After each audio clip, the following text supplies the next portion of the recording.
Cordial saludo, compañeros del doctorado en educación de la Universidad Cuauhtémoc. Mi nombre es Miguel Páez, estudiante del doctorado en ciencias de la educación, y hoy he invitado a este foro sobre problemáticas de la educación actual a la licenciada Lorena Olaya. Licenciada, bienvenida. Buenas tardes, profesor Miguel. Muchas gracias por la invitación. Y la hemos invitado porque, además de ser docente en una institución educativa oficial de la ciudad de Ibagué, como profesora de ciencias naturales, un área muy importante en la educación que tiene muchas problemáticas además. Es también representante legal de una fundación, la Fundación Libros y Artes, una entidad que se encarga de promover los derechos de las mujeres a nivel regional, desde la cultura, por supuesto. Y por eso sabemos que este diálogo va a ser con una persona que conoce del tema y que seguramente nos va a iluminar bien lo que estamos estudiando en este curso sobre condiciones sociopolíticas de la educación global. Bienvenidos. Y voy con la primera pregunta referido precisamente a las problemáticas globales que se encuentran en la educación actual. Licenciada, ¿cuáles considera usted, recordando lo que significan los Objetivos de Desarrollo Sostenible, sobre todo el objetivo número 4, cuáles considera usted que son esos factores sociopolíticos más críticos que son los que sirven como caldo de cultivo, como causa para que la calidad de las competencias fundamentales de los estudiantes sea tan baja en áreas como lectura crítica, matemáticas y la misma área suya, ¿no? Las ciencias naturales? Bueno, profesor Miguel, yo considero que la crisis educativa no la podemos mirar desde los resultados de las pruebas o las estadísticas, porque si bien el objetivo número 4 nos dice que debemos garantizar una educación inclusiva, equitativa y de calidad, pues si lo aterrizamos a la realidad, eso no se cumple, ¿cierto? Porque si inclusive lo vimos desde la pandemia que los estudiantes no tenían las mismas oportunidades, habían instituciones que no tenían internet, que no tenían computadores, entonces no podemos hablar de equidad cuando no todos tienen las mismas oportunidades. Muy bien. Y pasamos hacia la segunda pregunta. La segunda pregunta tiene que ver ya con la contextualización de estas problemáticas en la realidad que vivimos nosotros como docentes. Usted como docente en una institución de la ciudad, de una parte urbana, ¿cierto? Capital de un departamento. En el caso mío, un docente en un municipio, ¿cierto? En un área rural. Yo quisiera que usted me dijera cómo se manifiestan concretamente en nuestras aulas y en el aula suya esos rezagos que quedaron después de la pandemia, el uso ineficaz de las pantallas, las brechas en la comprensión de lectura y matemáticas, todo debido a que no tenemos las condiciones suficientes para el aprovechamiento de las tecnologías. Por favor. Pues mira, Miguel, digamos, desde mi perspectiva en el Liceo Nacional, siento que desde la pandemia, después de la pandemia, veo mucho el uso excesivo de los celulares en los estudiantes. Desde muy pequeñas edades, las estudiantes tienen celulares y eso la isla del salón, la isla del aprendizaje, porque siempre están conectadas pensando en otras cosas menos en el aprendizaje. Entonces yo considero que nosotros debemos como docentes, los aprendizajes que le impartimos a nuestros estudiantes es aterrizarlos en la realidad que ellas viven, no dejar conceptos en el aire, sino que realmente que ellas aprendan a, en su contexto real. He leído recientemente en el número 555 de los cuadernos de pedagogía que nos facilitó el maestro Moisés como lectura para este curso, sobre el peligro de horas y horas gastadas en clases rutinarias y aburridas que limitan el pensamiento crítico y creativo. ¿Qué barreras pedagógicas ustedes de su labor docente, licenciada, o qué barreras institucionales considera que dificultan el trabajo de nosotros como docentes para romper en las rutinas que, cierto, que no dejan que el aprendizaje se promueva verdaderamente como un elemento transformador de la sociedad? Pues, profe Miguel, desde mi experiencia, yo siento que la rutina desmotiva muchísimo a nuestros estudiantes, porque nosotros siempre caemos en los libros, en el tablero y no hacemos actividades que realmente tengan un aprendizaje significativo. Por ejemplo, en mi clase, yo procuro que las estudiantes no solo memoricen conceptos, fechas, sino que hayan espacios donde las estudiantes puedan opinar, puedan preguntar, puedan analizar su entorno en el que viven y así nosotros podemos garantizarles un aprendizaje más significativo contextualizado en la realidad que ellas viven. Pasemos a un tema que en la educación colombiana es un caballito de batalla y es el plan de mejoramiento institucional, ¿sí? Ese PMI que llamamos en las instituciones educativas oficiales de Colombia, pues nos pone a pensar en las instituciones en el sentido de cuáles son las prioridades, ¿cierto? Que tenemos como instituciones para ejercer mejor nuestra labor de enseñanza.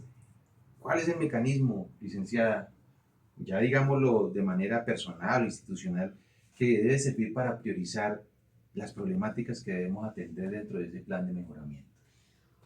Pues mi profe, mira, yo sí he visto y he observado que muchas instituciones priorizan mucho la infraestructura y la parte administrativa. Y yo siento que debemos enfocarnos más en la convivencia, en la salud mental de nuestros estudiantes, en la parte convivencial, ¿cierto? Entonces creo que el PMI debería construirse escuchando a la comunidad educativa, mirando las situaciones que viven realmente los estudiantes día a día, porque al final la institución no solamente evalúa la infraestructura, la parte física, sino que también debe evaluar el ambiente y el acompañamiento de nuestros estudiantes en su proceso educativo.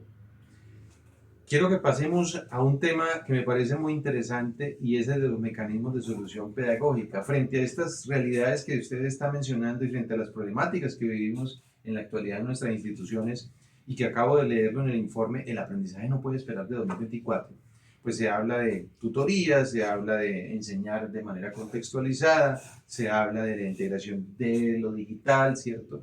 ¿Qué, ¿Cuáles son los desafíos, cierto, licenciada? ¿Cuáles son los desafíos metodológicos que usted cree que se deben implementar ante este tipo de situaciones en su institución? Bueno, si lo miramos desde la parte tecnológica, yo creo que los desafíos es que muchos de nosotros, de los estudiantes, de los docentes, no sabemos manejar la tecnología. Las TIC es una herramienta fundamental ahora en este tiempo y muchos docentes no saben ni siquiera manejar una plataforma para calificar. Ese sería como un desafío, que nosotros como docentes aprendamos a manejar las tecnologías para impartirlas en nuestro aula y que el aprendizaje sea contextualizado y llevado a la realidad.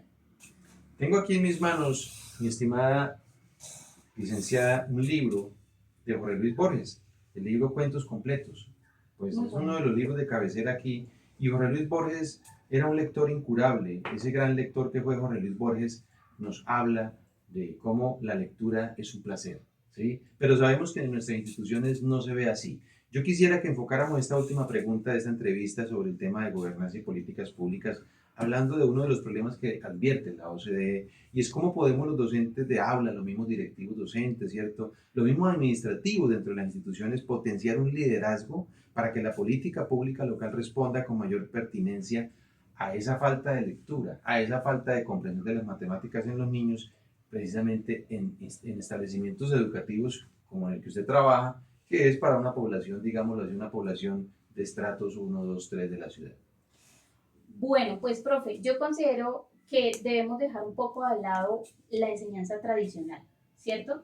Y más bien enfocarnos en proyectos. Yo, por ejemplo, trabajo el proyecto de ciencias naturales y aquí nosotros con estos proyectos puede trabajarse proyectos de humanidades, proyectos de ciencias, proyectos de la salud y hacemos más partícipes a los estudiantes y que se contextualicen con la realidad, que se sientan ellas con confianza, que sientan seguridad en lo que están trabajando. Entonces, yo creería, por ejemplo, un proyecto de lectura como el que estamos hablando, sería muy interesante y contextualizamos a nuestros estudiantes a su realidad y sobre todo en la parte de la lectura que es fundamental en cualquier área. Yo quiero volver sobre Borges, ¿cierto? El gran lector, para darle conclusión a esta entrevista agradeciéndole a usted. Sabemos de que estuvo recientemente en una cirugía y sin embargo, pues esperamos hasta este momento para que nos diera su opinión frente a este tema tan importante. Y cito a Luis Borges por una razón.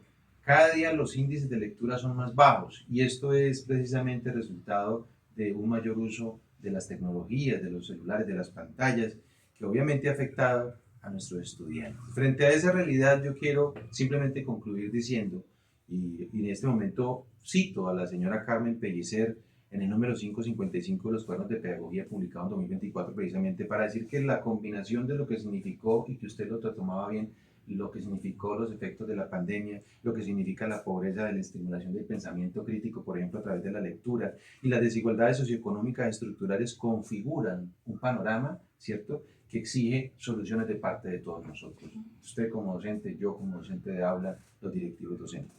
Pues las pruebas PISA nos muestran que precisamente los índices cada día están más bajos. Frente a eso, lo que nosotros proponemos como solución desde esta entrevista es precisamente tener una actitud reflexiva, ¿sí? Que sea capaz de interpretar estas situaciones que estamos viviendo para que podamos dar respuesta a ellas, como decíamos en una de las preguntas, priorizando aquellas cosas, porque tenemos las herramientas a través de, por ejemplo, el PMI, el Plan de Mejoramiento Institucional, priorizar aquellas situaciones. Usted hablaba de infraestructura, hablaba de la convivencia, hablaba del acompañamiento socioemocional de los estudiantes, ¿sí? Yo creo que esas realidades nos llevan a pensar que deben ser respuestas estructuradas desde todos nosotros en las instituciones educativas para que la educación vuelva a tener un rol mucho más significativo para los estudiantes. Quiero agradecerle a usted, licenciada, sabemos de su tiempo y sabemos de su reciente cirugía, entonces queremos agradecerle, quiero agradecerle personalmente.